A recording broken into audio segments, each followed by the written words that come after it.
The planned expansion of the Port of Halifax is raising questions about the future of the grain elevator here. And for more on this, I'm joined by Kim Batherson, President and CEO of Halifax Grain Elevator Limited. So what are your concerns? I understand that your lease runs out at the end of next year. How are you feeling, first of all? Well, a little uncertain, really. Our lease does run out at the end of next year. We've been in talks with the Port of Halifax as to what a new lease may look like. However, we have no answers right now. We don't know. They want to infill the berth that we use to export our wood pellets and soybeans, and which is about half of our business, to be honest. And if that goes away, I don't think we'll be able to continue as a viable business. And so a lot of our customers are raising concerns about planning, for their future. And are we going to be able to still do what we do here? So there's really, everything is up in the air right now. And all I have from the port is a commitment to work on solutions.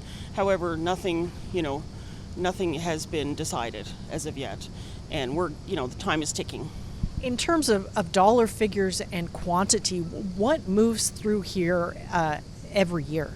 So in 2024, we handled approximately 500,000 metric tons of commodities in and out of the grain elevator. So we would bring products in by rail car, by vessel, by truck, and then we would store it for a certain amount of time, and then we would ship it back out again the same way, either onto a truck, onto a vessel, into containers, or into rail cars. And so it's just constantly moving in and out from point A to point B. And we also supply the local flour mill that's run by P&H Milling. They store all of the raw material here for their flour milling operation. And they're very concerned too about this port expansion and what it's going to mean for their business. So there's a lot of stakeholders that are very concerned right now. And I think there's a lot of conversations going on. But the port is saying, well, we don't have the money. We don't have the money to facilitate an upgrade to the grain elevator to allow us to also do our expansion of the container terminal. And so my question is, well, can we ask the federal government, the provincial government, any other? But it's not for me to ask those questions. It's for the port, since they are the owners, the managers of this asset. What would be the cost of doing that? Do you have any idea? Well, it would be certainly in the millions. Like, it could be $50 million. I'm not sure.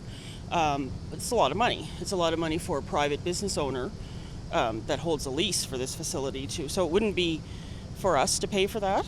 I believe it would be for the port or for, the government to realize the importance of this asset here for Atlantic Canadians and decide, what the future's going to be. So our hands are a little bit tied, but we're certainly willing to be part of the solution, and we want to be part of the solution.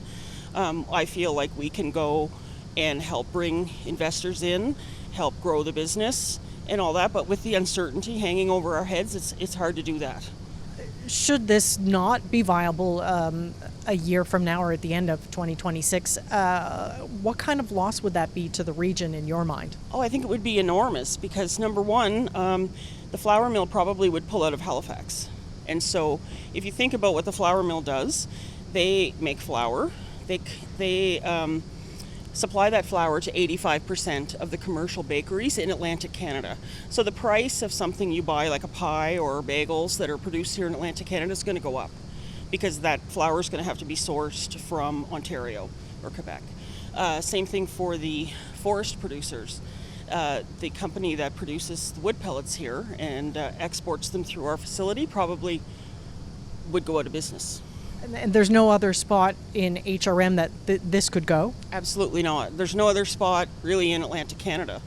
And, the wood pellet producers could export out of New Brunswick, but it's not very economical for them to truck their wood pellets from Nova Scotia all the way up to New Brunswick. It just wouldn't be viable. So it's a very serious issue. And I hope that the people that are in control of making the decisions realize that and realize how important it is, not just for us as a private company, but for the users of this facility and all the farmers. Like, I think about the farmer that lives in Wolfville, has his farm down there, family farm, and he wants to truck his beans up to Halifax an hour away. Well, he's not going to make any money if he has to truck his beans to Montreal.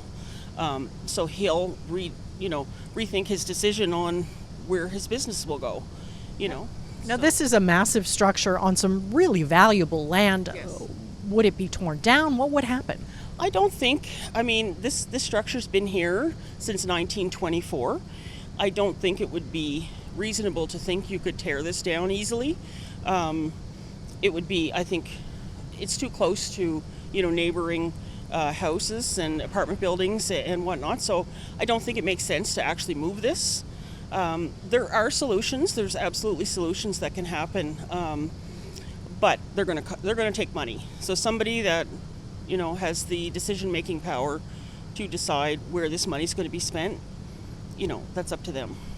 One to watch for sure. Thank you for your time. We appreciate it. Thank you very much, Amy. Appreciate it.